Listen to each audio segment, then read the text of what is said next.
Ingkang terakhir Gus, dereng terakhir. Perbedaanipun antara wisipun alam mukasyafah kalian alam musyahadah. Nah niki ingkang terakhir Gus. Iki wong kula saking Wonosobo lereng Dieng mriko tebih. Kula estu matur nuwun sanget kula pengen dikampleng kalih Gus. Makaten. Assalamualaikum warahmatullahi wabarakatuh. Dalam kajian kali ini, kami dibimbing oleh guru mursyid kami, yaitu Kiai Muhlason Rosid. Demikianlah, mari kita saksikan penjelasan beliau tentang ilmu hakikat. Dan mohon maaf jika ada kesalahan serta kekurangan dalam penjelasannya. Dan sebelum menonton, silahkan klik subscribe, like, dan share untuk mendapatkan kajian-kajian selanjutnya. Selamat menyaksikan. Bele kesimpulan saking menapa leres napa mboten mugi-mugi nggih salah biasane salah bener mboten tahu niki Gus. Ingkang tujuanipun sepindah nggih wonten sisi musyahadah. Ingkang kaping kalih numbuhaken kesadaran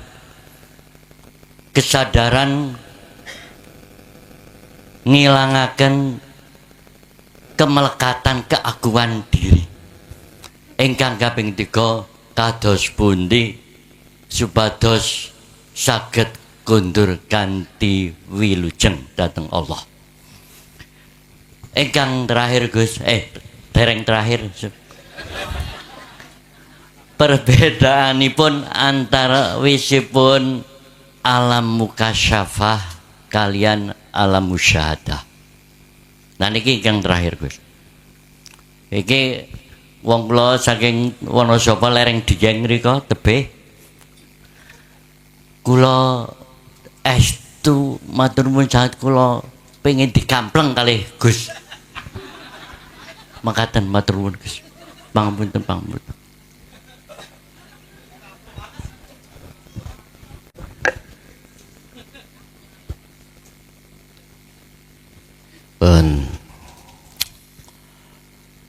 Tadi saya katakan yang hadir niki kula yakin sampun paham ngilmune untuk menuju dan bertemu Allah. Tinggal kita istiqomahke laku utawa kholwatipun. Kuncinya ada di situ. Dan itu kami berharap memang jenengan sinten mawon hatinya kalau sudah masuk di zona itu lekas. Lah, ketika proses perjalanan jenengan kali kula untuk menuju dan bertemu Allah di alam musyahadah, biasanya itu kita kadang-kadang dibukakan alam mukasyafah. Dan ini memang hal yang harus kita lewati. Urusan dibuka alamnya atau tidak urusan Allah. Yang jelas si salik pasti akan melewati. Tanda-tanda kalau dimaksud itu adalah alam mukasyafah adalah ketika jenengan proses perjalanan suluk di dalam alam muraqabah menuju alam fana. Di situ masih ada tampilan gambar-gambar makhluk. Makhluk yang khusus terkait gaibnya makhluk. Bisa jadi malaikah, bisa jadi mriku para nabi dan rasul, surga neraka dan lain sebagainya. Manakala jenengan ini mengharapkan tidak berhenti di ngalam itu, kuncinya cuma satu. Pandanglah siapa di balik makhluk itu. Sama dengan bagaimana cara memandang kita di alam muhadharah niki. alam kasunyatan sama sebetulnya.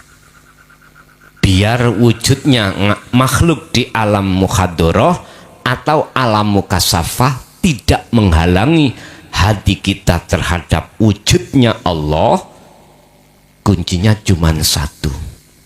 Rasakanlah kehadiran wujudnya Allah itu di balik seluruh ngalam atau makhluk itu. Dikatakan sudah sampai ke alam musyahadah ada dua. Pertama, secara fisik masih melihat makhluk, tapi secara rohaniah hanya melihat wujudnya Allah. Satu. Nomor dua, baik secara fisik maupun secara hati sudah tidak ada wujud selain Allah. La maujudan illallah. Lah, niki Bapak Ibu, kita masih diletakkan di mana? Yang jelas tanda ciri daripada alam musyahadah adalah alam di mana sudah tidak ada selain Allah. Kita makhluk juga nggak ada.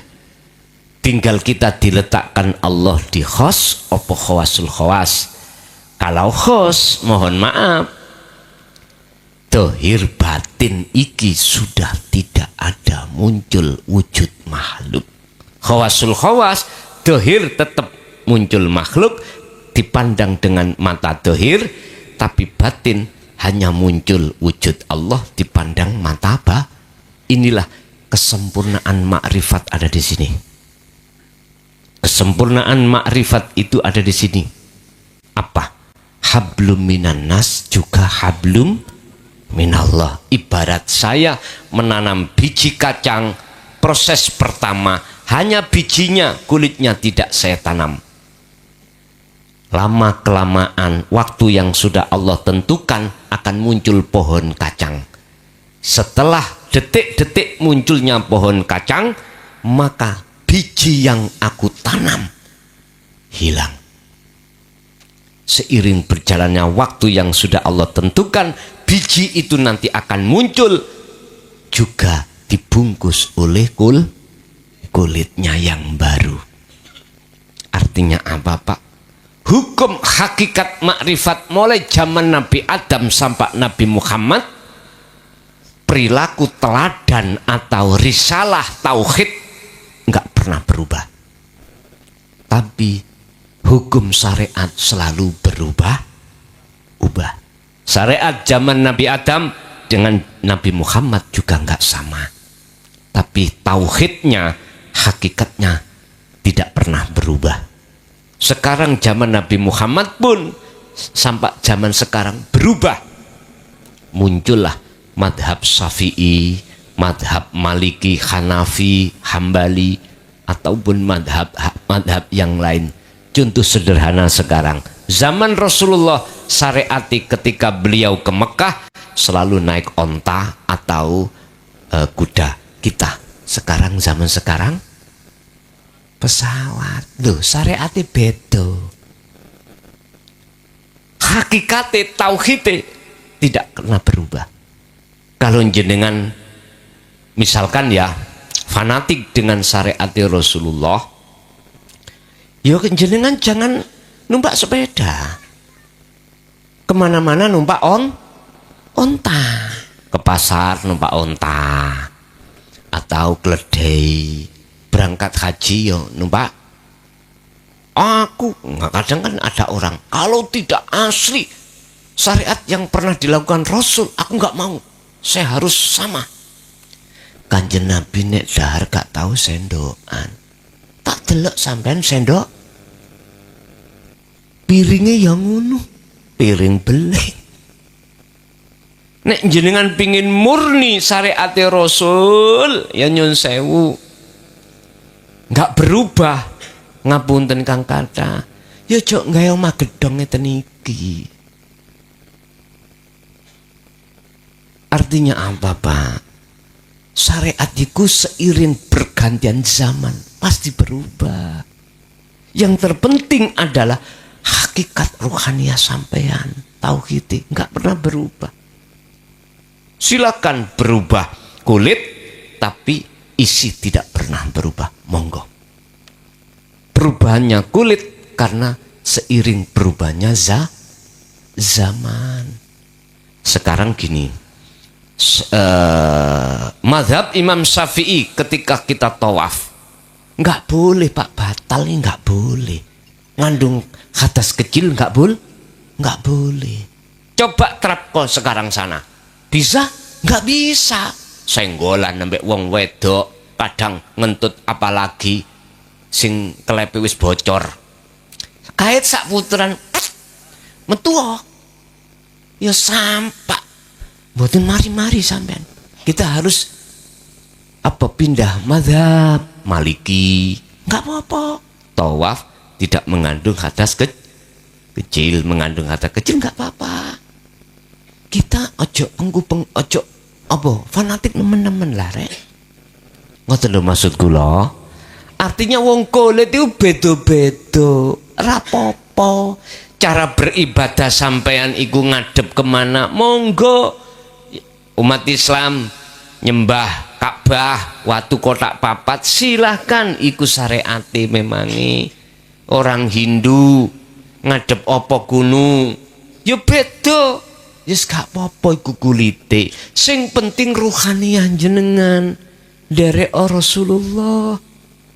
Nabi Isa, Nabi Muhammad atau nabi sebelumnya semuanya sama. Tolong dibuka dalam surah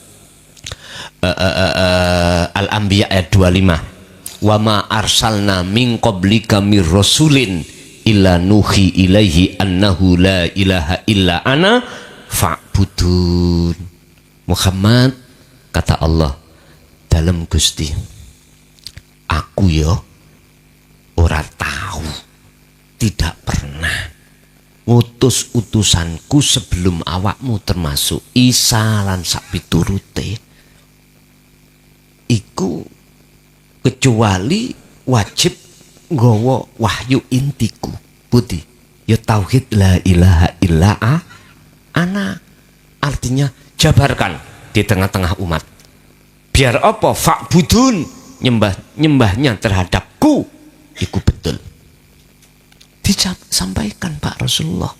Sampai gara-gara nyampe no iku lho, Rasulullah mau dibunuh. Mohon maaf. Akhirnya muncul yang namanya wahyu hijrah dari Mekah ke Madinah. Masih dikejar-kejar. Tidak cukup Abu Jahal, diteruskan anaknya untuk memusuhi Rasulullah. Yang tujuannya hanya satu, ingin membunuh Rasulullah. Pamannya sendiri. Mohon maaf, Sayyidina Umar asalnya musuhi Rasulullah. Asalnya. Tapi kita tidak tahu rencana Allah. Di dalam bengise Sayyidina Umar, justru itu yang membentengi Rasulullah pada akhirnya. Rasulullah dulu sebelum kedatangan Sayyidina Umar masuk Islam, beliau ketika saat menyampaikan dakwahnya itu adalah secara sembunyi. Setelah Sayyidina Umar itu Allah tetapkan menjadi pengikut Rasulullah. Akhirnya lewat Sayyidina Umar, ya Rasul, terang-terangan aja saya yang ada di depan. Masa Sayyidina Umar itu orang yang ditakuti oleh seluruh kaum kafir Quraisy, termasuk Abu Jahal, Abu Lahab, takut kabeh dengan Sayyidina Umar. Karena Sayyidina Umar itu memangnya dedengkote preman asali.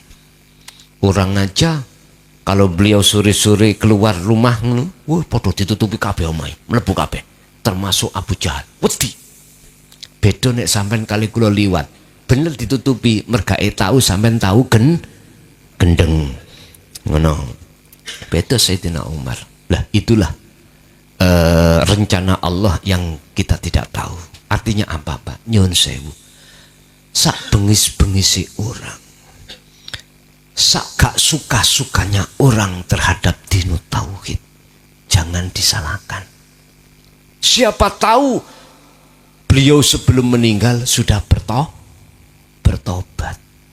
Pengalaman kula, Pak. Kula tahun 2006 notok 2007 dibenci oleh ahli kitab. Diusir saking kampung kula.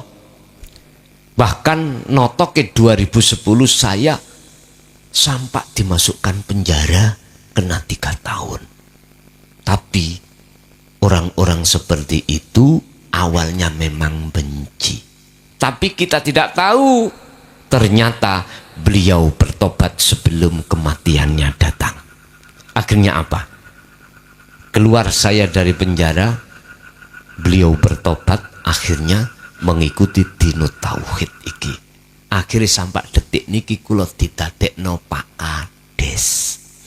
Saya coba ya napa?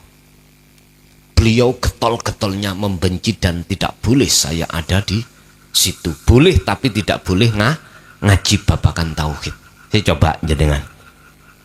Tapi pada akhirnya sampai pendukungannya itu, karena dia itu sudah bertobat, akhirnya warga disuruh untuk mendukung. Sampai sekarang saya sik dadi kepala deh.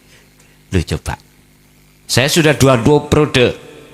Ini 2 periode mendapatkan 2 tahun bonus, berarti boleh saya 3 periode. Ini aja bulan kemarin itu dengar saya tidak menyalonkan lagi, di demo Pak nang omah. Wong 30 masuk ke rumah ngomong, Gus, nek manggil Gus Lurah. Gus Lurah, ya napa-napa wong mangan niku nek gak dintekno iku mubadir. Itu bukan teladan Rasulullah. Kula nggih tolah-toleh apa iki maksude. Ternyata saya jatahnya 3 periode, kalau tidak dihabiskan iku gak ngikuti Kanjeng Nabi. Ngoten. Wis gak iso obah, Pak. Wis maksud kula niki pun asinipun capek. Tapi pagi kerja, malam ngaji, pagi kerja, malam ngaji. Khusus besok iku aku izin, memang hari Jumat kan masih kerja. Wis izin karena besok itu di Jawa Tengah ada 3, di Banyumas, terus di Pekalongan, terus di Semarang. Jadi saya nggak ngantor 1 hari besok. Jadi nggak apa-apa.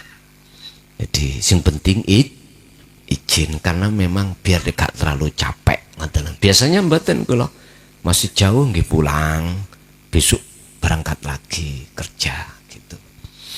Bapak Ibu hadirin rahimakumullah, kembali kepada pertanyaan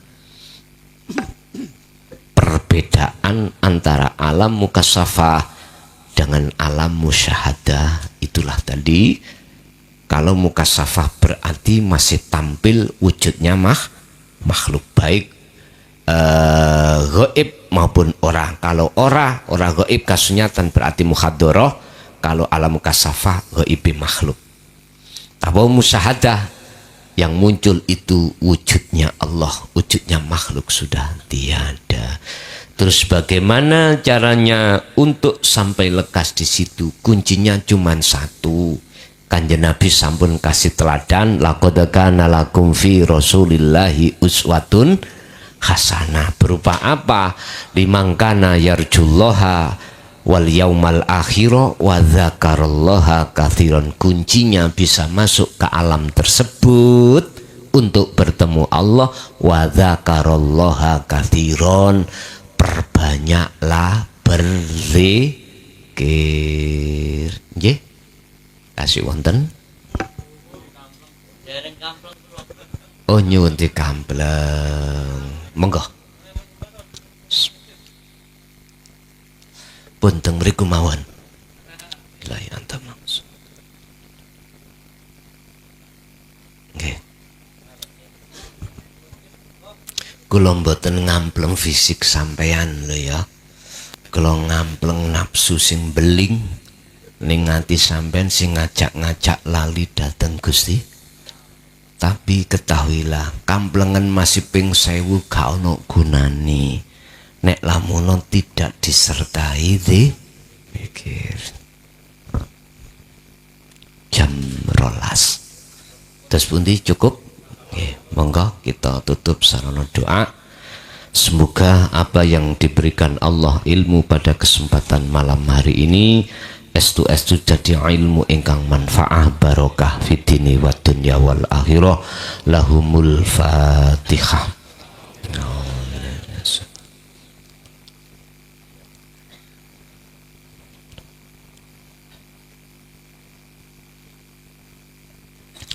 Allahumma sholli wa sallim ala sayyidina Muhammad. Alhamdulillahi rabbil alamin. Ya Allah ya Fattahu ya Alim, iftah lana bi futuhil arifin wa ila auladina wa azwazina wa dzurriyyatina wa ahli baitina wa jami'i man tabi'ana fid dini wad dunya wal akhirah. Allahumma ja'alna wa ilaihim min ahli syuhudika wa dzikrika wa ma'rifatika fid dini wad dunya wal akhirah. Allahumma barik lana fi jami'i ma ata'aka ya Allah fid dini wad dunya wal akhirah. Yassir lana fi kulli umurina fid dini wad dunya wal akhirah wa ilaihim ya Allah. Ya Allah, jadikanlah kami dan anak keturunan kami menjadi anak engkang menghadap selalu terhadap dirimu, baik di dunia sampai di akhirat. Ya Allah, angkatlah semua apa penyakit yang ada di dalam hati kami dan juga penyakit yang ada di jasad kami. Rabbana atina fid dunya hasanah wa fil akhirati hasanah wa qina adzabannar. Wa sallallahu ala sayyidina Muhammad. Alhamdulillahirabbil alamin. Al-Fatihah. Bismillahirrahmanirrahim.